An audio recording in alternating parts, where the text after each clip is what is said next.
Good morning, and thank you for joining us here at our third installment of our Summer Tuition Benefit Series. I'm Dr. Matthew Plooster with the Graduate School Office of Fellowships and Benefits, and today we're going to discuss the Tuition Benefit Program and Strategic Enrollment Management. The reason that we're doing this presentation, which is a little newer, we've not done this before. We've covered the guidelines, we've covered coordinator operations. Now, this is more of a strategic conversation of how tuition benefit fits into a larger strategic enrollment management picture. As I meet with different directors of graduate studies, coordinators, deans across campus and bring up this, there's a lot of curiosity about what does this actually entail? So today we're going to talk about that little tuition benefit slice of graduate enrollment management. So within this, what is enrollment management? We'll answer that question. How does enrollment management specifically intersect with tuition benefit? Understanding what you're offering and various considerations. We'll go through a series of questions that you can ask yourself, take back to your department, and really help frame how you are presenting your student financial aid offers to your students. Then we'll go over some department responsibilities. What is the responsibility of individual programs versus the graduate school? Some best practices, which does include important student documents, a discussion about contracts and offer letters, and then we'll go through a couple frequently asked questions. And then we'll zoom through this, and then at the end, we'll have time for your questions and concerns that you might have. So what is enrollment management? Well, this is a bit of an academic definition here, hence the link, but essentially enrollment management is a systematic set of activities to provide a bit of influence over student enrollment. So it's how are we strategically viewing enrollment? How are we going out and seeking new enrollment? How are we seeing those enrollments through to the end strategically? These are organized events that impact student college choice, transition to college, student attrition and retention, and student outcomes. And outcomes includes graduation, among other things. And these are this is an institutional practice that helps inform various needs that we have, such as you on the department side, how you manage your resources like tuition benefit, and in my office, how we can better serve you. So enrollment management can contain a lot of different things. So here's a kind of a base list of this: institutional programs and missions, optimal enrollments.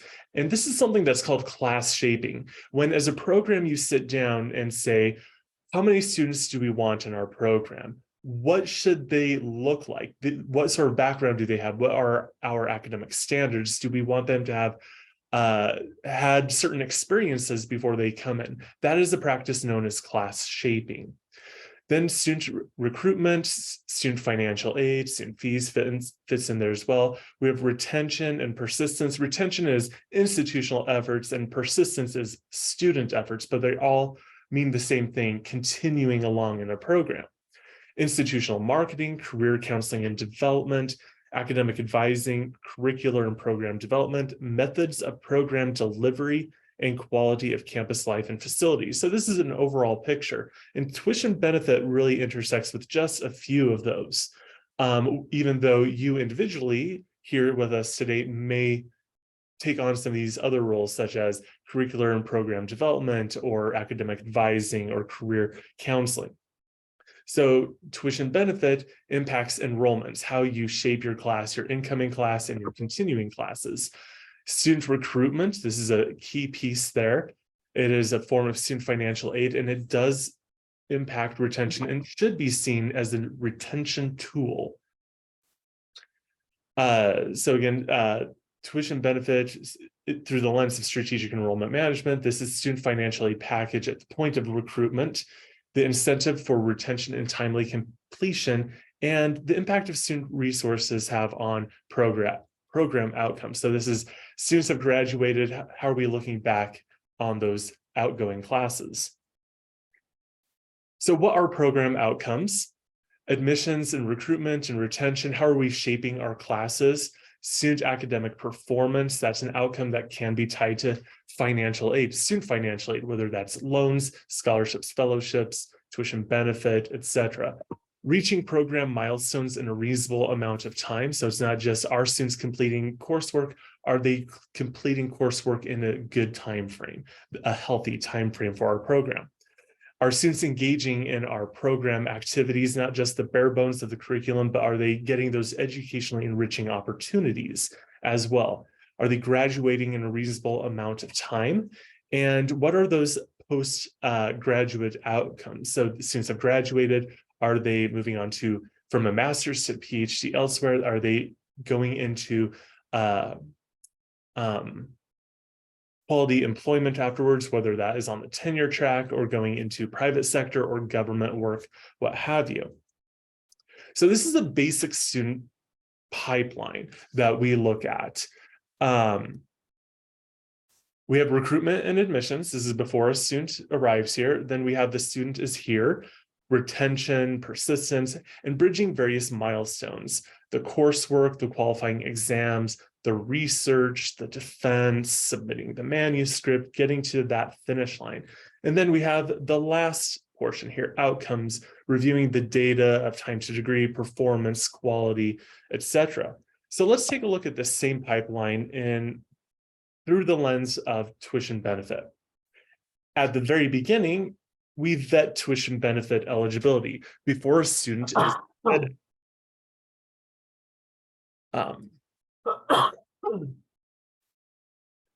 And as a reminder, let's be sure we're on mute just in case anything gets picked up. That is a private conversation that we don't want shared publicly.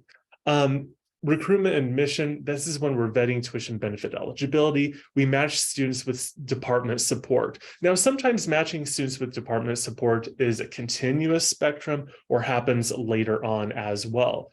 But this is fellowships, assistantships, traineeships, and other support. You provide offers of admission. If you are providing assistantships, for example, you'll provide contracts at that point as well. You connect students with other financial resources on campus, such as the Office of Financial Aid, the Academic Work Scholarship Platform, and you ensure students have a clear understanding of what their financial responsibility entails. Then we get to the middle part. The student is here on campus. We're managing the tuition benefit resources and tracking students' remaining eligibility. So tuition benefit is a resource just like any other financial resource you have in your area. You manage your budget, you have your forecast for the next couple of years of what that budget will look like. Tuition benefit is a part of that. And as you track your students' eligibility, you look forward to that as well. We have 5 incoming students, and they're going to be on tuition benefit for the next 4 years. Looking at that 4-year forecast, what are your tuition benefit needs at that given point in time? You provide students with updates of the balance of their tuition benefit and their continued eligibility and what they do need to continue doing to remain eligible, as well as annual contracts, fellowship update statements, or new offers. You ensure support commitments are met and address timely support, student support needs. So if you brought a student in with an initial offer of XYZ of student support, you want to be continuously making sure that you're meeting those guarantees, those things that you've offered and committed. And then we get to the finish line and we look backwards. Consider how program outcomes such as graduation, student performance, excellence in your program have been impacted by your student support resources and how changes to enrollment in the future will impact the needs of tuition benefit and student resources. Now we're going to jump into a series of questions here to help you think about how you're framing student financial aid, particularly tuition benefit. So regarding student support, ask yourselves, what are you offering? Really, what are you offering? So we have a couple different considerations here. First, we have direct support. This is what impacts a tuition bill. You have tuition coverage. Is that what you're offering? Payment of fees and differentials, mandatory fees, differentials, miscellaneous fees, such as lab fees, material fees, health insurance costs. The G-SHIP cost is now 100% rather than 80-20 split. But if a student is a GF, are you still enrolling the student in department paid insurance, something to think about there. Then we have indirect support. So this isn't what is paying a charge on their university bill, but is indirect. So we have living support for a student. Are you providing assistantship wages, a fellowship, stipend, student research stipends of trainees? Are you providing professional development funds for educationally enriching opportunities on top of their education? Research expenses, equipment supplies, travel to field sites. And think about, as we look at direct support and indirect support, what is the duration? Tuition benefit, for example, depending on the program and the student's educational background, that's 2 years, 4 years, 5 years of eligibility. But are you offering, the student might be eligible for 10 semesters. Are you going to offer them 10 semesters? That does not necessarily go hand in hand. Tuition benefit covers resident tuition, graduate tuition up to 12 credits, mandatory fees, and non-resident waiver where applicable for up to 2, 4, or 5 years, depending if you're in a master's or doctoral program and if you come in with other graduate degrees, as well as the subsidized health insurance. So you must then provide the student support. Tuition benefit should always be seen as a partnership. We have tuition benefit, we have student support. They go together. You can't have the tuition benefit without the student support. And that takes the form of fellowships, teaching or research assistantships, or research trainee stipends. So ask yourself here, what about the remaining direct costs? Tuition benefit covers those mandatory fees, but they don't cover differential charges, program course fees, international student surcharge, materials fees, health insurance when it is not part of GSHIP. Are these going to be part of your funding package that you provide for your student? Or are the students responsible for these expenses? And ask yourself at the same time, how is this being communicated to the student? Are you including this in your offer letter, in your assistantship contract where you talk about your compensation and benefits? How's that communicated to the student? What about the remaining direct costs? Again, moving to the bottom here, never assume that because a student is that they are in grad school, that they know how to use complicated tuition fees and other costs are assessed. We do tend to be more complicated than most colleges and universities out there. We are the only Pac-12 school, and we're the only USHE school that has an incremental tuition scale rather than a plateau full-time tuition. So students don't necessarily understand that if they take 9 credits of coursework and then they take a freshman level exercise class, which is assessed tuition as well, that they will be charged additional for that. That is not necessarily something that students come in understanding and knowing. So it's important that we never rest upon those sorts of assumptions, but rather we rely more on over communicating how this works. Ask yourself, are we able to support a student through to degree completion? And in some programs, I know some of you on the call are saying, well, of course, we admit a student, we fully fund them from start to finish, but that is not true of all programs. So ask yourself about that. Is this how our program functions? Yes, no. Are you planning full support through graduation or only partial support? Partial support can be just at the beginning of the program, or in terms of tuition benefit, 50% tuition benefit all throughout. What does that look like? Does partial support look like front loading? And we'll talk about front loading on the next slide. If the student is responsible for seeking their own support, such as you admit them and they need to go and find their own fellowships, what support is your program providing, whether it is in the curriculum or otherwise, for students to succeed at getting their fellowships when they come in? If there is that expectation, how is that being communicated to the students? Is that discussion point during recruitment? Is that included in the admission offer letter? If a student is brought in with for 1 year of assistantship or 1 year fellowship before they have to go find their own support, is that in that offer or contract that there is this expectation? How is that being communicated to the student?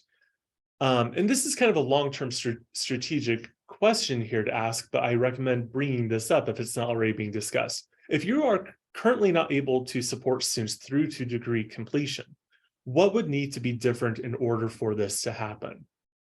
And this can go in a lot of different directions, but if you think big before scaling down, is this you need more assistantship money? Is this you need more fellowships? Is it you would need to have fewer students? These are questions that not just programs here on campus are asking, but these are big graduate education questions across the country where we right size our programs, finding that sweet spot. I'm Swedish and we call that lagom, not too much, not too little, just right for whatever the situation we're in.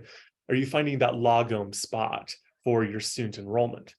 So that's something to ask yourself. And how can we build towards this in the next number of years to build up the support we need or scale our enrollment in the right direction? So that's kind of a long-term question to ask. So I mentioned front loading regarding partial support. What is front loading? This is a term that we use usually with undergrad admissions, with usually freshmen, but it is applicable in graduate education as well. Front loading is a recruitment tool. It is a technique where you place the student incentive at the very beginning. So you bring a student in with a fellowship offer, but that's just that 1-year fellowship. Students are admitted into a multi-year program, such as a 5 or 6 year PhD program, and their funding package only covers coursework or that first year, does not get them all the way to graduation. This is oftentimes called a bait and switch. It can be useful in some situations, it can be detrimental in other situations. So if this is how your program functions, ask yourself, how is this serving our students and how are we communicating around this? Front loading can be effective, but you have to rely on a lot of communication with that. But with that, we have our new dean with us today, Dean Darrell Budd, and one thing that he has spoken about frequently is the importance of truth in advertising. And so that's why I say this can be looked at as a bait and switch. And if that is the case, that you're using front loading, you have to rely on communication. You have to have that truth in advertising. Be very clear up front. We're bringing you in with limited support and you have the responsibility of self-funding, whether finding your own fellowship or paying out of pocket or with loans afterward. Front loading can be effective when constructs are in place to help shepherd students toward funding options. So if you have in your first year grad student seminar, a grant writing workshop where students as part of the class apply for external grants to fund their education, that's effective. If you're a program where students come in, they spend 1 year in the lab before or through rotations before going out to separate labs where students have to go and make those connections and be taken on by certain PIs. If you have that construct in place, front loading can be very effective and very helpful. So financial aid offers. So tuition benefit is a form of student financial aid. What needs to be included? This is a long list. And one question I get is, do you have a template for an offer? No, I do not. And I shy away from that sort of template for a couple of reasons. Namely, a one-size-fit-all template for a financial aid offer or an admission offer will not serve all our programs because our programs are unique and different. Instead, I want to go over a checklist of things that when relating to student financial aid, include especially tuition benefit, you need to include in whatever your offer looks like. So a financial aid offer, what is that support that you are offering? Is this a fellowship? Is this a traineeship, assistantship? Will that be the duration of their time, or will that be, a mix of traineeship and teaching assistantship or whatnot, depending on the type of support you offer your students? What are the expectations of that support? Fellowship students probably have a GPA or milestone requirement. Anyone on tuition benefit has to maintain that 3.0 GPA. Some programs have a higher GPA. There may be job duties, office hours, etc. What is the support amount? And is that pre-tax, post-tax? What is the frequency? Is that once a semester? Is that wages that are paid every 2 weeks? Is that a monthly stipend? And really importantly, what is the duration here? Is your student being paid 12 months of the year or just during the school year and summers they're not being supported? Those are really important details to include.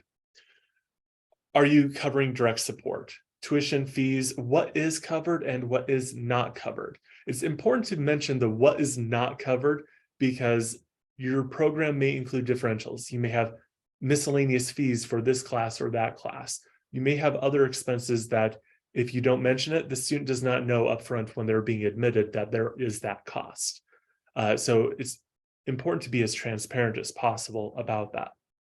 Other support. Are you providing health insurance? Are you providing lab resources, professional development expenses?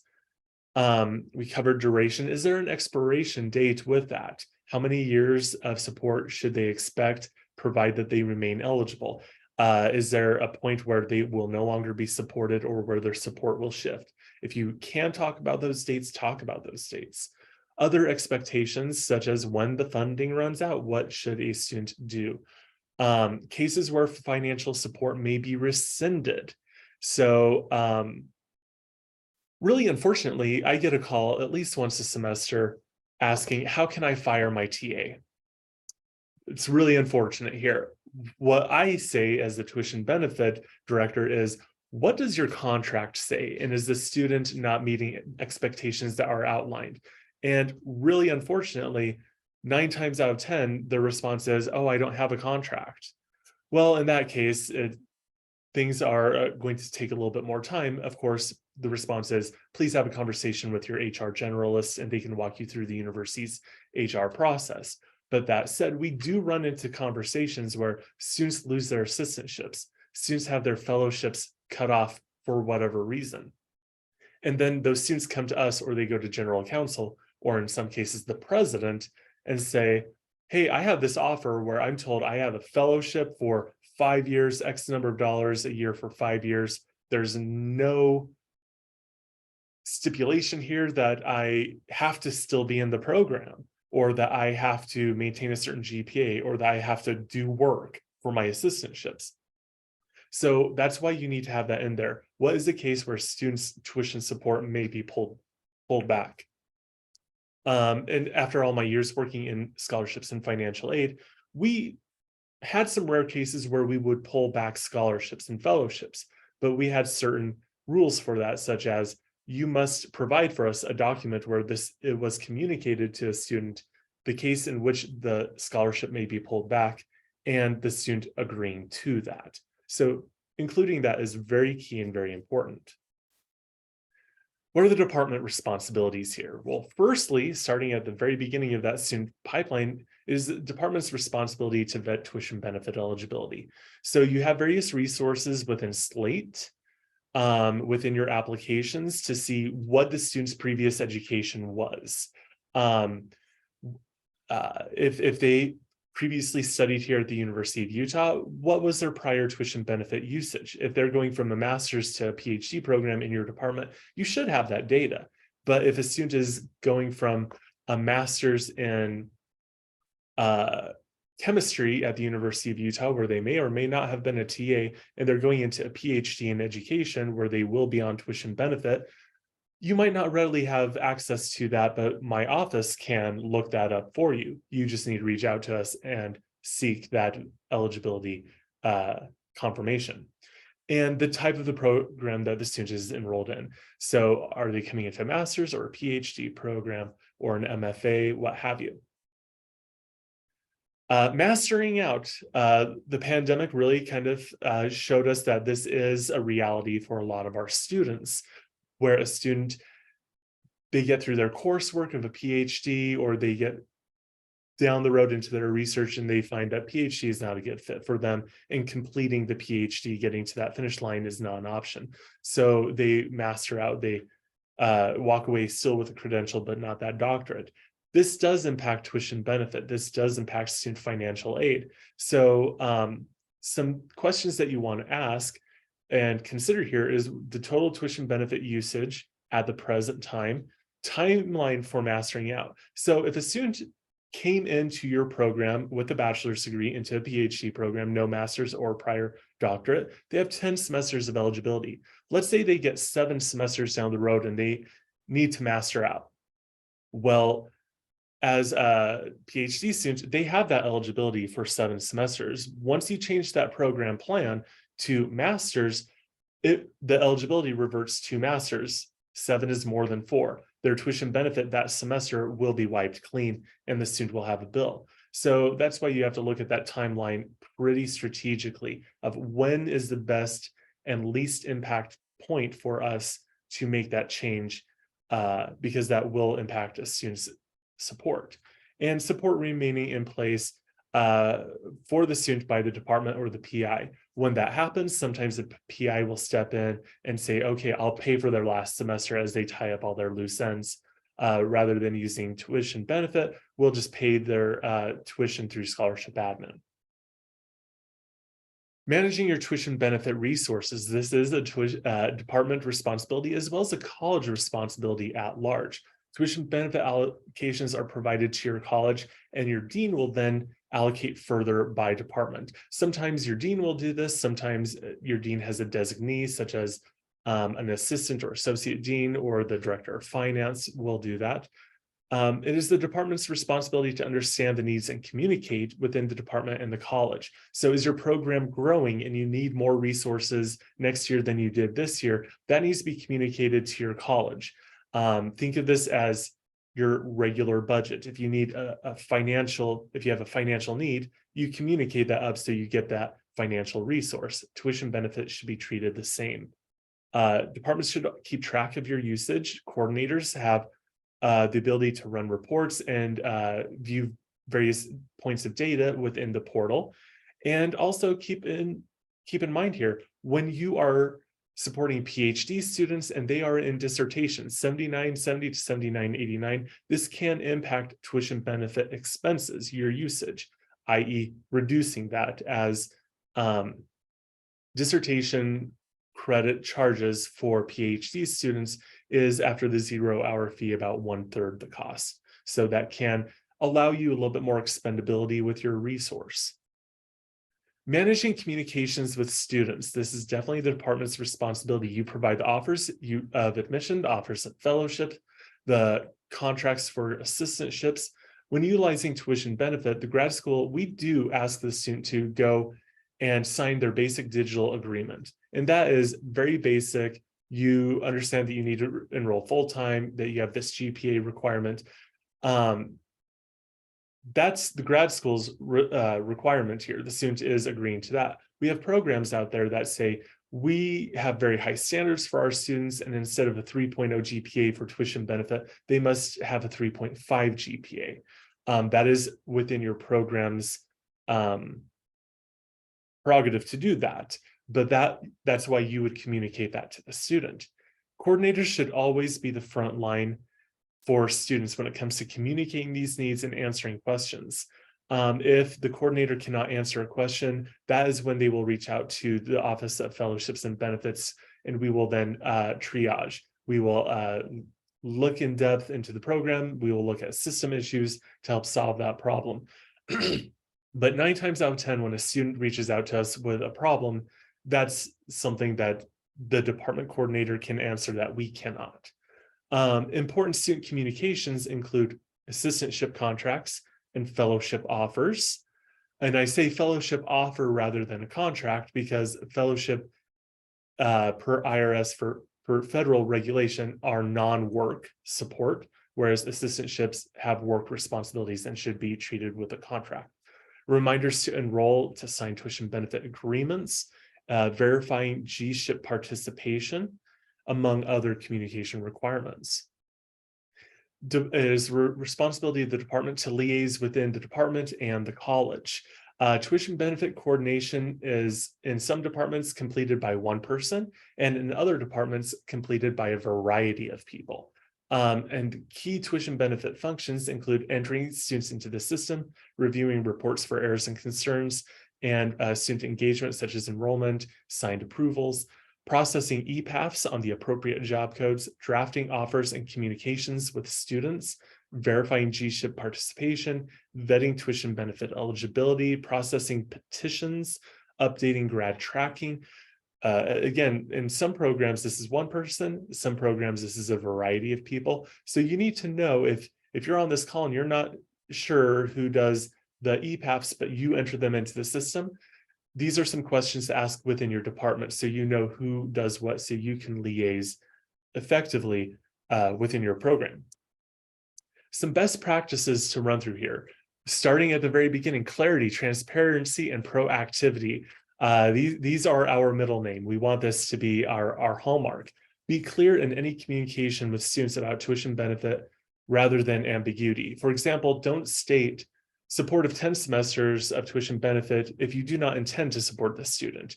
Be very clear. We will support you with XYZ, or if you remain eligible, we will support what have you. Happy to work through any unique wording that you might need.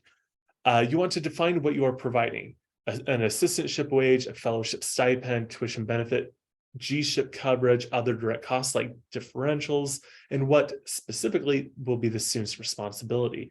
We have to keep in mind, students have a tuition bill August 1st.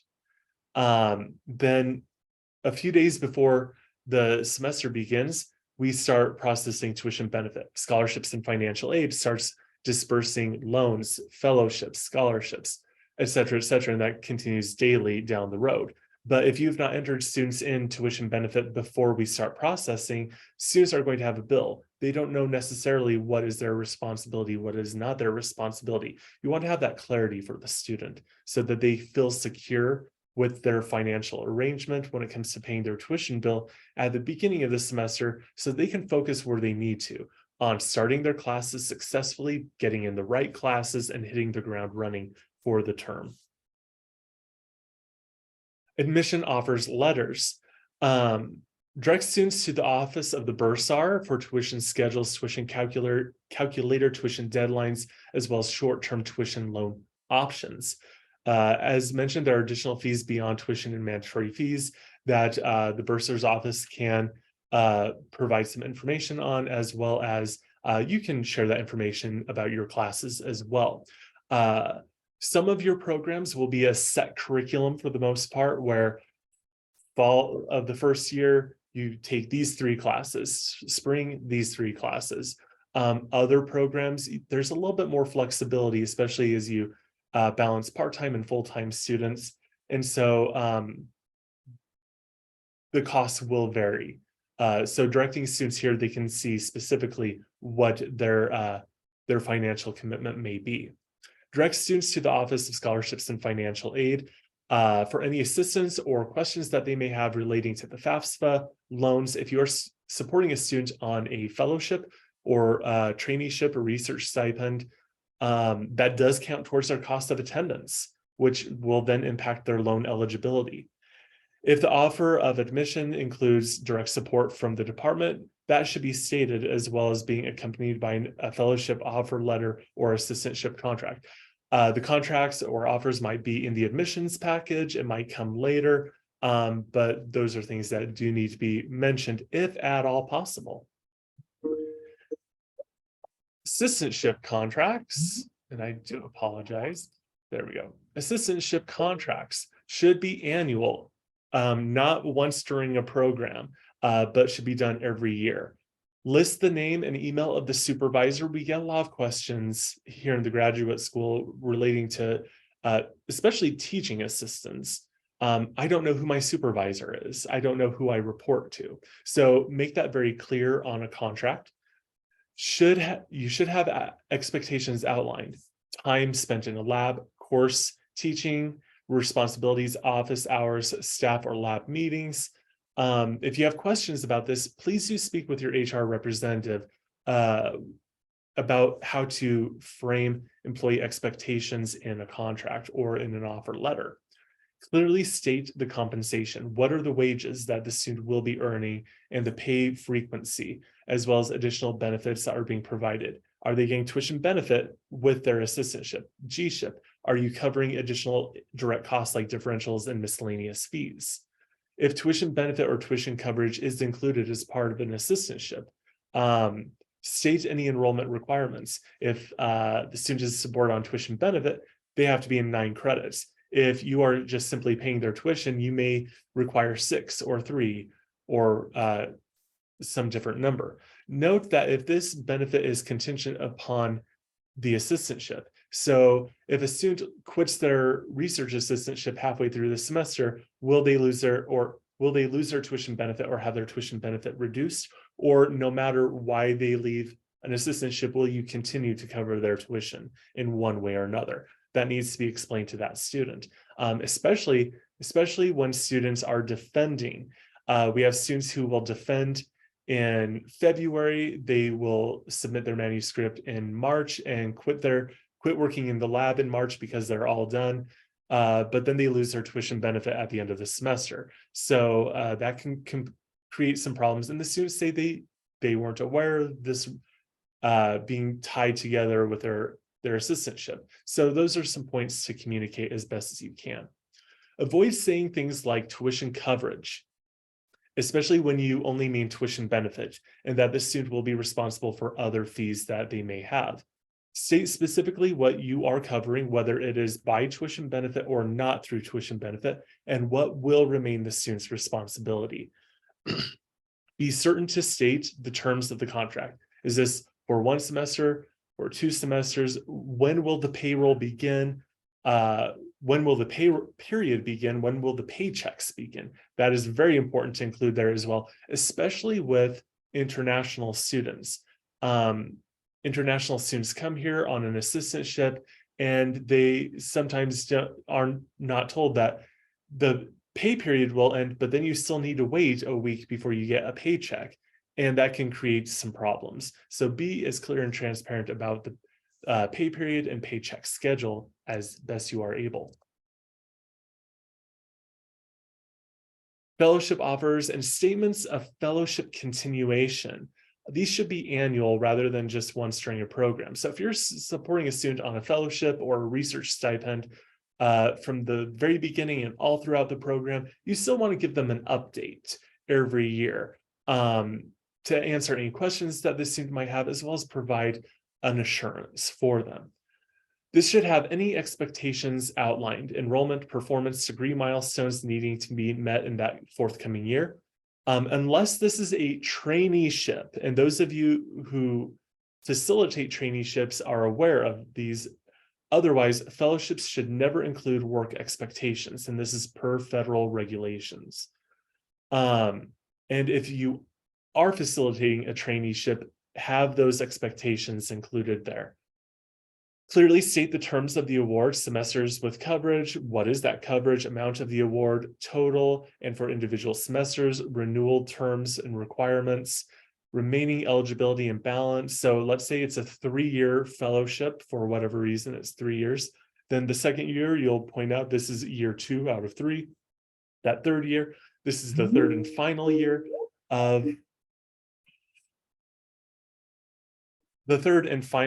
of that fellowship opportunity. Include in your explanation of the financial aid offer any benefits that they are receiving. So does tuition benefit come with that fellowship? Are you separately covering tuition costs? Or is that fellowship meant to pay the tuition and then whatever is left over gets refunded to the student?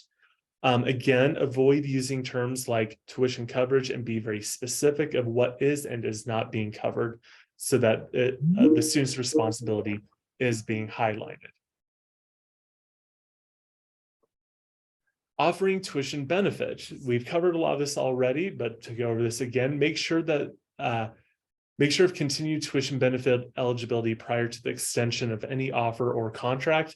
If the student is supported on traditional tuition benefit, make sure to note their remaining eligibility. Sometimes we see this with more seasoned students further into their program, where the annual contract just goes out kind of in a boilerplate form.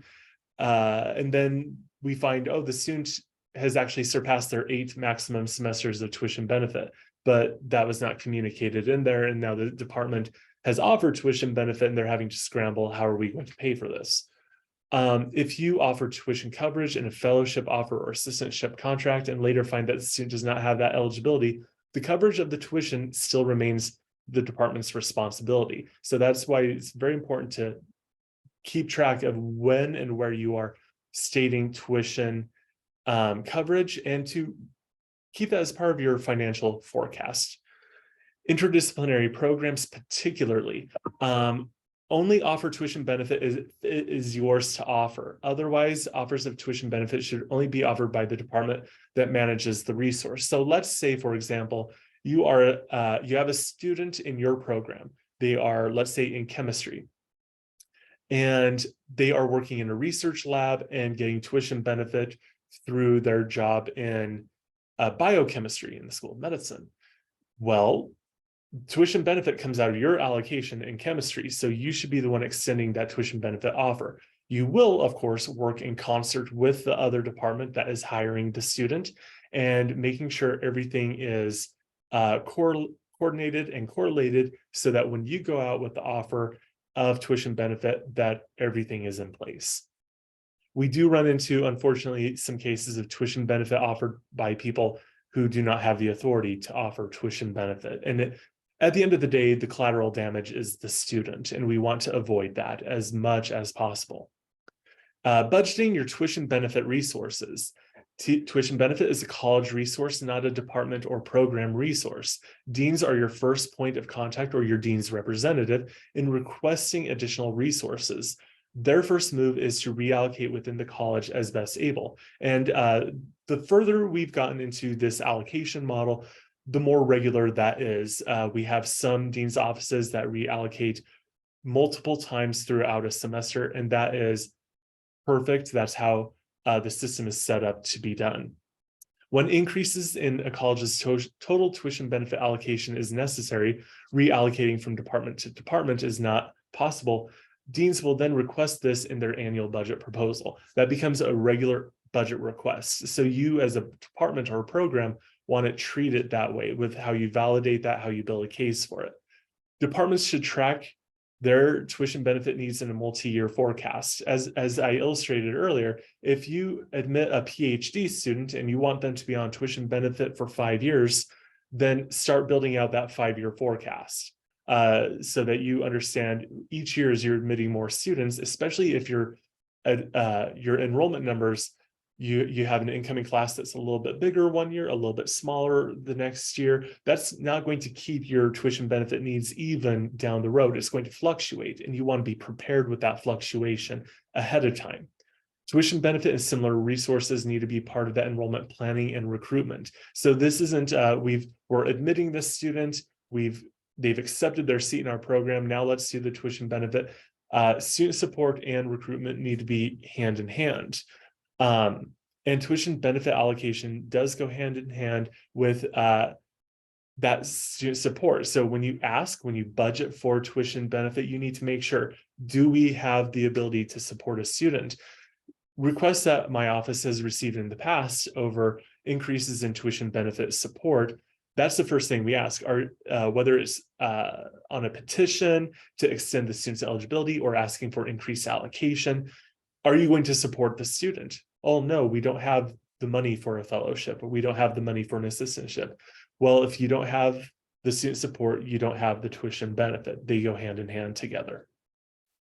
Now, some frequently asked questions. These may answer questions that you might have. If not, we will take your questions live at the end. Is there an offer or contract template available? No, I do not have templates at this point in time.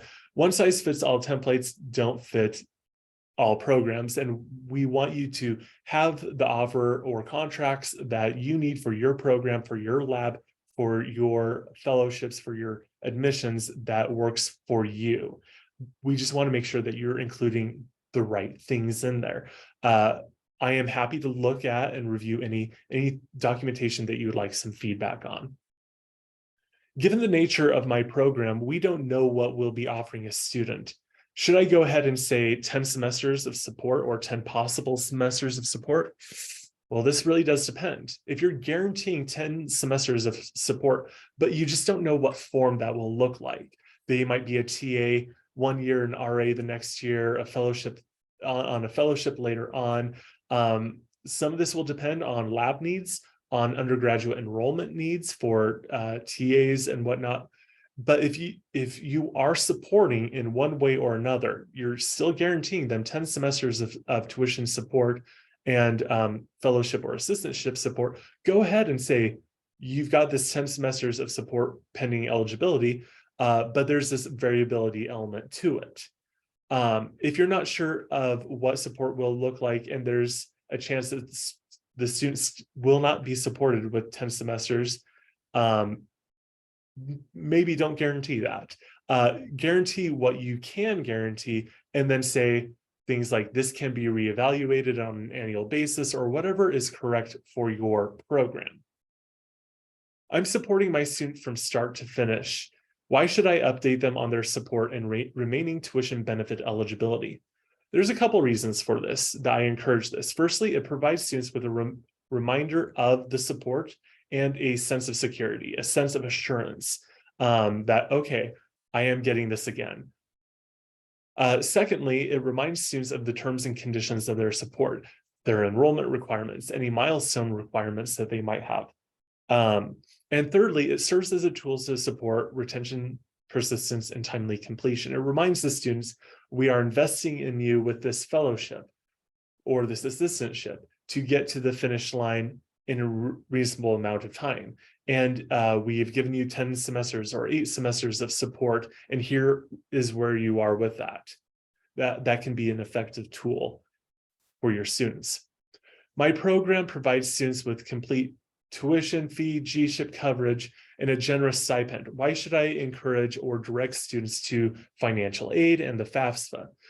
A really important reality to talk about here is that in our individual academic programs, we don't necessarily know what our students are facing in their lives.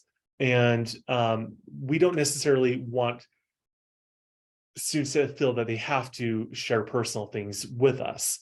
That said, we don't know who has medical expenses, car repairs, cars breaking down, caring for aging parents, or other similar expenses that the generous stipend might not cover. They don't share these issues with their PIs most of the time, even though in some cases they might. You don't know who a student is supporting in their private life, or what they may be having going on in their private life. And I can say, after many years working in a financial aid office, PhD students regularly utilize financial aid, federal loans, even when they have very generous stipends. So we want students to know that this is an option. We encourage all students, undergrad and grad, if they are eligible to fill out the FAFSA, to fill it out every year. It does not commit a student to anything. It simply provides them with an option. Because let's say a student has a car breakdown and they need to get that fixed, and they need a student loan to help cover their living expenses, such as car repair. If they wait to fill out the FAFSA, it could be 6 to 8 weeks before they get funding, before that loan comes through. If they fill it out at the beginning, they have that option when they need it, and they won't have to wait 6 to 8 weeks for that funding to come through when they need that. You're suggesting that we explain every little detail to students: tuition, where the tuition bill is, what the tuition deadlines are. They're grad students, they should know how this works. I get this comment a lot. And I do believe in higher education, this is a dangerous mindset. And we see problems from this all across universities and colleges throughout the country. We should never assume that students understand how the U manages tuition fees, CIS, because it is very different from other colleges and universities. We tend to be a little bit more complicated on the tuition side of things. Many students come from institutions that have a simple tuition fee. You are full-time, whether that's 9, 10, 11, 12, 13, 14, 15 credits, one fee for that. We don't do that here. Students are also coming to your programs having been high academically excelling students in undergrad who went to undergrad with full ride scholarships where they didn't have to see a tuition bill. So they're not familiar with, I need to go in every semester and look at my bill. I know where to look at my bill at. I know that certain costs are my responsibility. If you've not communicated some of these things to your students, chances are they don't know about them. So we never want to labor in an assumption, but err on the side of over communicating. Ruth Watkins, our previous president, would say to me, once I feel like I'm starting to sound like a broken record, that's when people are finally starting to barely listen to me. So you have to be that broken record. And that's my philosophy here as well. Over communicate. When considering the impact of student support, what exactly should I be looking for? So this is after students have graduated and you're looking at how student support has impacted that student. Outcomes that you're looking for and evaluating will be specific to your program and your program goals, and not necessarily general. But there are a couple things I do recommend that you look at. If you are a program that does have various types of student support, such as fellowships, research assistantships, and teaching assistantships, how is that impacting time to degree? How is that impacting enrollment, meeting milestones and such throughout the program? For example, students who work in a research lab, they are pretty well prepared when they start their research because they are familiar with hands-on with lab work, with research methodologies.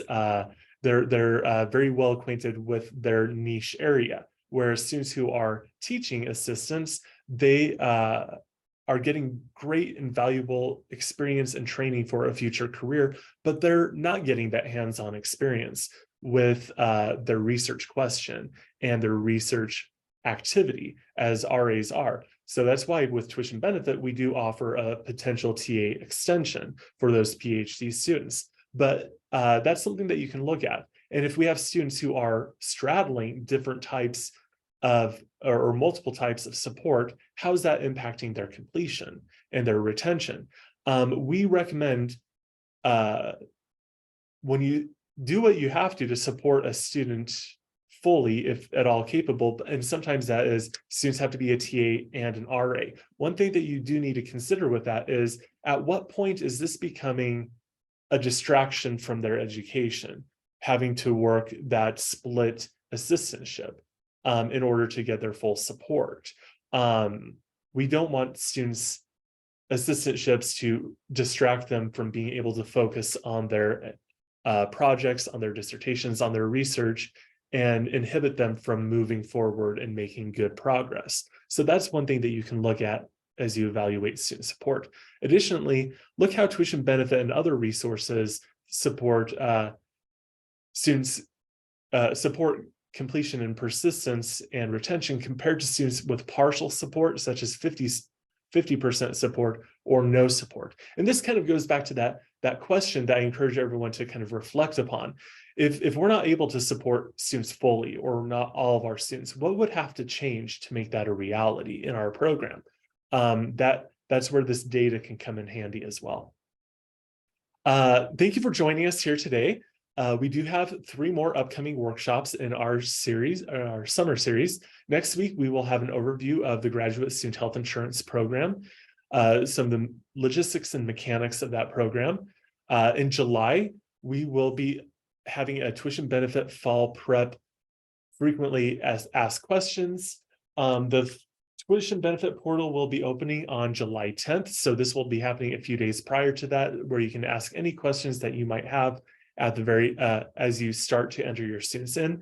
And then on August 2nd, we will have an overview of graduate school funding opportunities.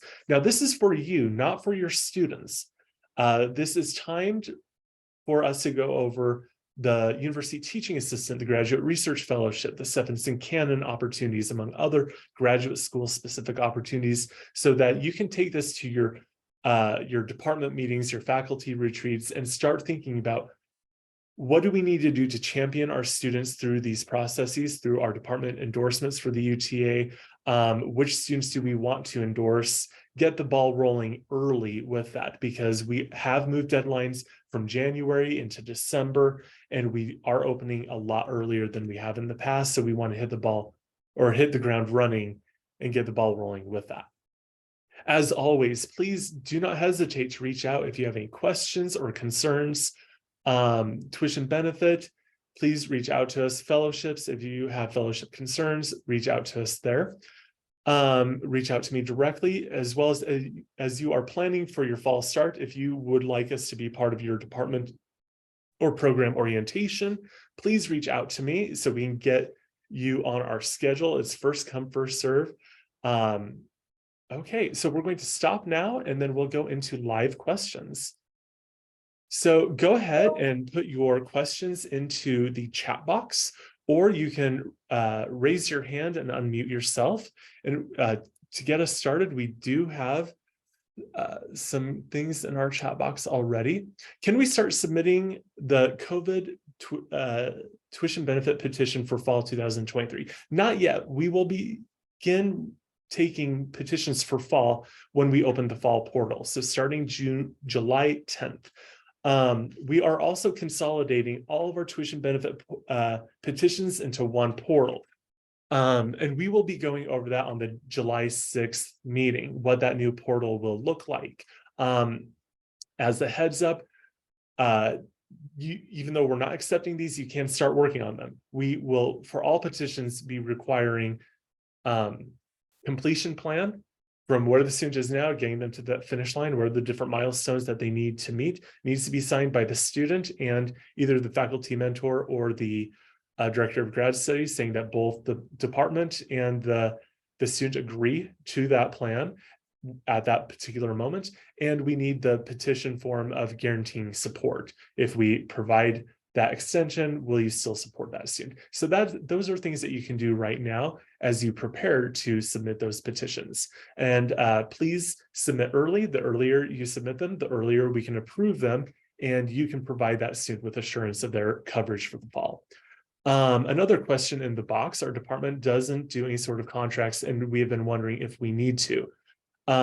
Yes, definitely. If you are supporting a student, you need to have documentation of one sort or another. If you are supporting students on an assistantship, contracts are as best as you can, please do that.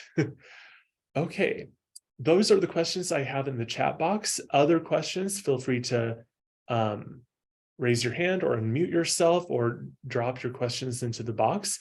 I know we are at the 12 o'clock, we are at the 1 hour point. So if you need to leave, go ahead. The recording that we went through and the slides will be uploaded to our website next week, and I'll send an email out with that link when that has been done. And if any questions outside of the Zoom call come up, feel free to reach out to me or Logan Gowers.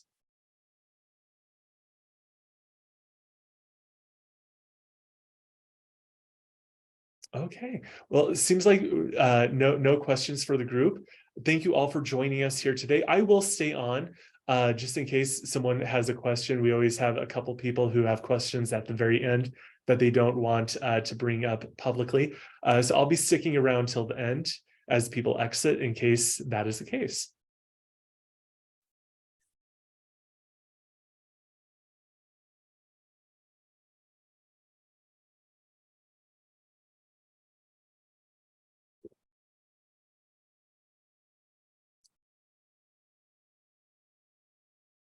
And then there were three, Kim, Fred, and Roxana. Any questions that you might have or anything that we can help you with? Oh, yes. Matthew, thank you for the presentation. Absolutely. When are we going to hear, do you know about the TPP request, budget request that's submitted during last month? You know, I'm still waiting for that as well. Yeah. We put in a nudge yesterday. I'm hoping we get them very soon because we will then need that to go to you at the college and then you to give us your breakdown by department by June 30th so we can open the portal on time. So I'm hoping really soon. If we're nudging the budget office, if you want to go ahead and nudge the budget office as well, saying we're waiting on budget office approval here, the more nudges can only help. Okay. So, of course, the department expressed their, it seems like last year the spreadsheet came from you, and then this year is Kimmy Adamson. And there were some problems with that. Yeah, I didn't get a breakdown until I asked, and I didn't share the breakdown, and the department expressed their request in rightfully in number of students, not in dollars. Yeah. So I want to check with you, as far as you know, the dollars there, number one is the in-state tuition. It's not the expended, including out-of-state tuition, so to speak. That's number one. Correct. It only includes the resident tuition, graduate tuition up to 12 graduate credits, does not include undergrad or withdrawn courses, any of that. So just the resident tuition and mandatory fees. We do not include in that the non-resident waiver.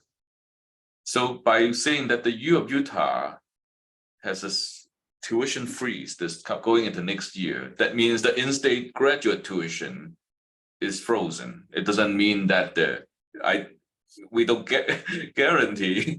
We guarantee the Utah Utah legislature that in-state tuition is frozen, but we didn't guarantee other fees and out-of-state tuition. I believe the entire tuition schedule has been frozen. So Okay. non-resident, resident. When it comes to differentials, the university has and program fees, mandatory fees, the use approach has been, if we're freezing tuition, we need to freeze all other fees as best as we are able. Okay, thank you. Yeah. So we'll just wait for the allocation. Last year, I think the budget letter came June 10th, the latest, from the SVP office. But the feature about the PBP request is a new one. It is not, it might not be. Yeah, yeah, exactly. And that's going to be the more common route for all this in the future. And probably other things like WRGP, if your college participates in that, will probably be part of that budget request process as well in the future. Okay. All right. Thank you so much for your time, Matthew. Of course. Okay. Thank you for coming. All right. Bye. Bye-bye. And then there's Kim, one of our most favorite people.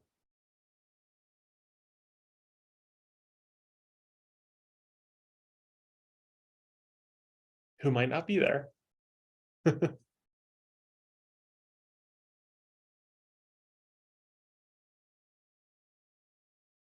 Okay, well, I'll go ahead and end the meeting. Thank you all.